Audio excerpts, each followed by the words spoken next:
guys, welcome back to my channel. So today I'm doing a video that I haven't done in a very long time. I'm doing a couch comparison, and what that is that I just sit at my couch and I compare similar items and kind of go through the pros and cons.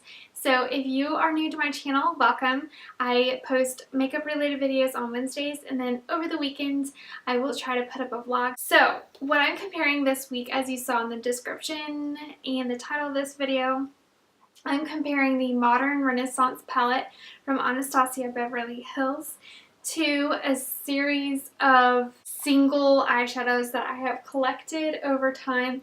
So the reason why I'm even thinking about comparing these two palettes is that a couple months ago, I think it was in October, I was really dying to buy the Anastasia Beverly Hills palette, and the palette was completely sold out everywhere. Even on Anastasia's website, it was sold out. So here we have the 14 eyeshadows, and this retails for $42.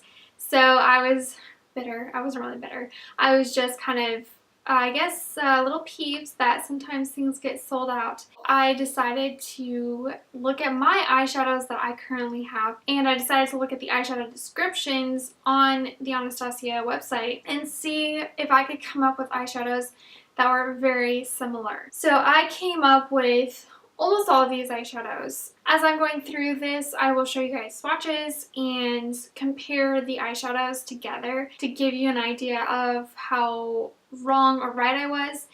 And I will do a cost comparison because going out and purchasing these single eyeshadows is really expensive. I already had these eyeshadows on hand, and all of these Anastasia shadows are very buttery and creamy when you touch them. It feels like literally touching butter. It's very smooth. It's the most unique formula that I have ever touched and played with. Because these eyeshadows are so buttery to the touch, they're also very, very, very, very, very powdery. This is a great formulation to build up the makeup, and it's a very consistent formulation from eyeshadow to eyeshadow in this palette. So that's just kind of an overview of the Anastasia Beverly Hills eyeshadows. And then with the eyeshadows that I chose, I actually chose various eyeshadows from two companies. One is Makeup Geek Cosmetics and the other is Ofra Cosmetics. So with the Makeup Geek eyeshadows, I have both matte, shimmery, and I also have two of the foiled eyeshadows. Between the shadows, everything is buttery. I believe that the Ofra Cosmetics eyeshadows are good, but you can find the same shimmery shadows at Makeup Geek for a less expensive price. So now let's get into the actual eyeshadow color comparison. So the first eyeshadow that I'm showing you guys is Tempera. Tempera is a creamy brow bone color, and this has the slightest sheen to it, not very strong at all. And then the comparison color that I originally had talked about was Babyface. And Babyface is, first of all, it's a matte, and secondly, it's slightly more yellow. Next, we have Golden Ochre. That's a pretty brownish peach color. And then I compared it to Peach Smoothie. Peach Smoothie is a lighter color. It has more peach than brown to it. There was a slight difference between those two shadows. Next is Vermeer, and Vermeer is a pink shimmery shade, and I compared that to Ofra's Millennium Gold.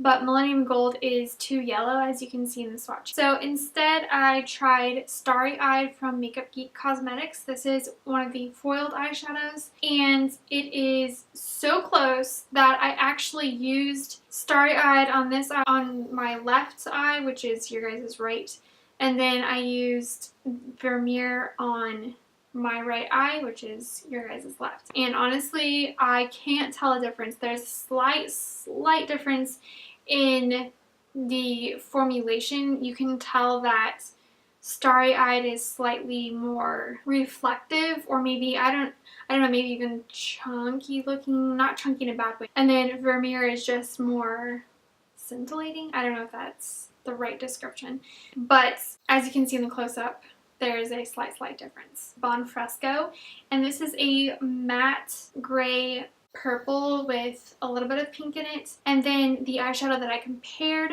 is Petal Pusher. Petal Pusher is also a matte, and it is ever so slightly more pink. But honestly, I couldn't tell a difference. So once again, I used these shadows on my eyes today.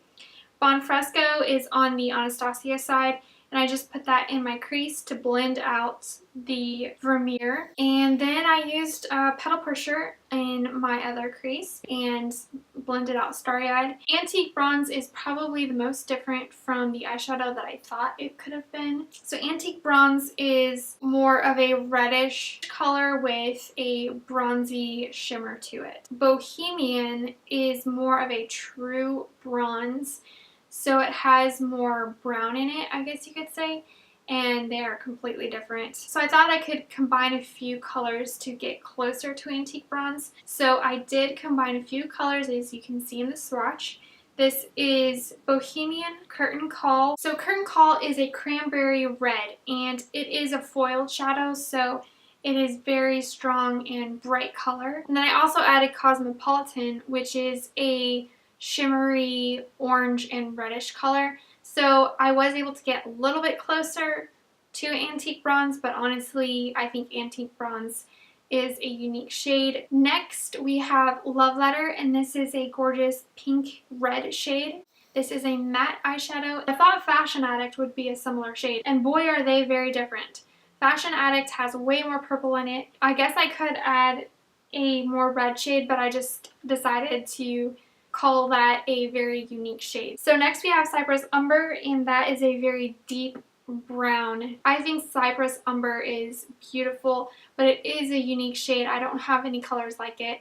So that's the third unique shade in this palette. Next we have Raw Sienna. Raw Sienna is a matte brown with the slightest yellow-orange tint to it. And I compared that to Ofra's Truffle, which is also a matte shade.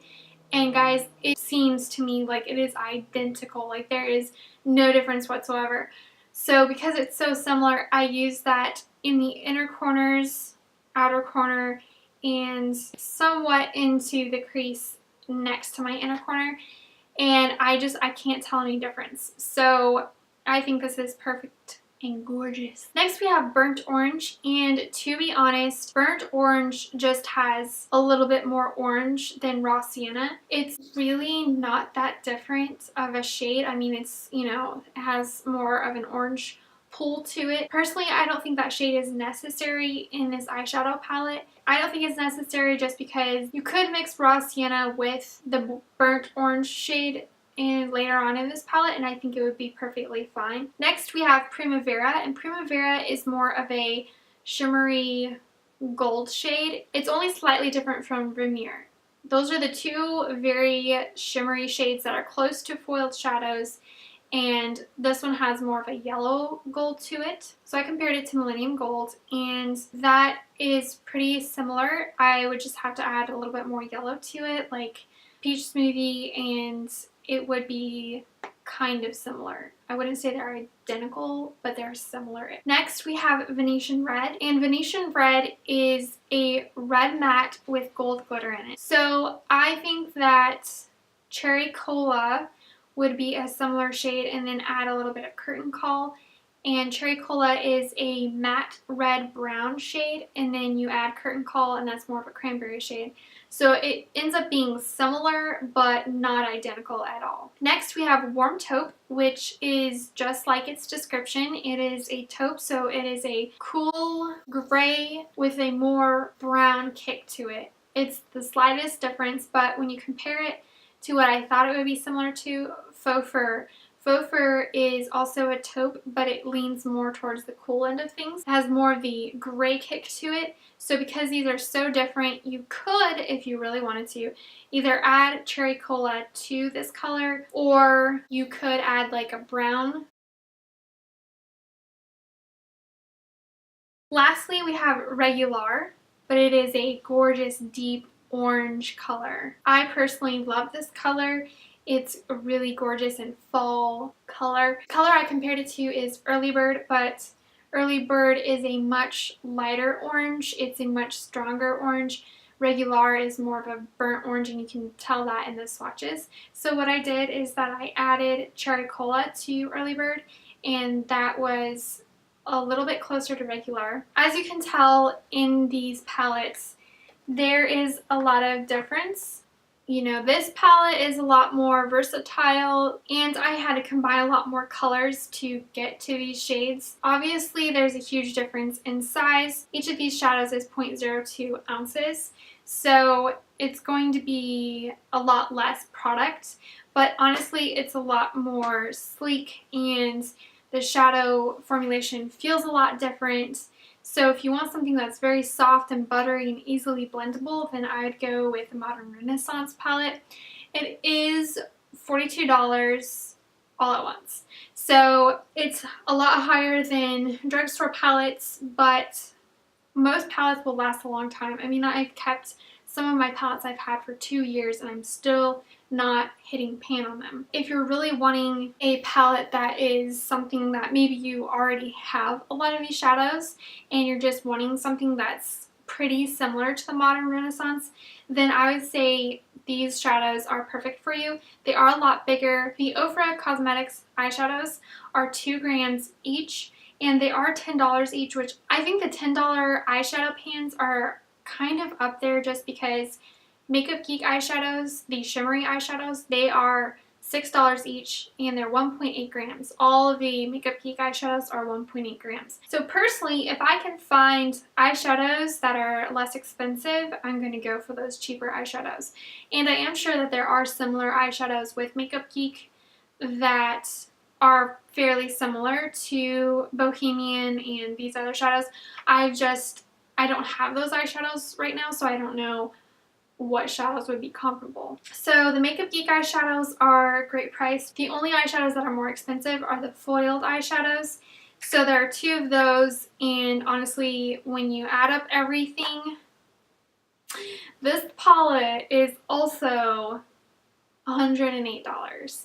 But you are getting more products. So really, my reason for comparing these is if you have shadows already, you can go ahead and create your own palette and it's not going to be that different from the Modern Renaissance palette. I personally think that the Anastasia palette is a much better buy if you don't have any of these eyeshadows and you don't want to spend $102. And let's just be honest, I didn't buy all of these at once, okay? So I've been buying all of these shadows over several years. The Ofra Cosmetics eyeshadows I received in a BoxyCharm box and it was a steal of a deal. So I didn't even end up paying the full $102 on this palette. I personally either buy single shadows very slowly or I buy a single palette all at once. So it's up to you guys. If you have the money to spend all at once to buy all those shadows, go for it. But if not, I think this is a great alternative. So I hope that you guys enjoyed this video. If you did, give this video a huge thumbs up. Subscribe to my channel if you like to see weekly videos. I post on Wednesdays, like I said. And I hope that you guys have a wonderful day, an awesome week, and don't forget to make your world a better place. I'll talk to you later. Bye!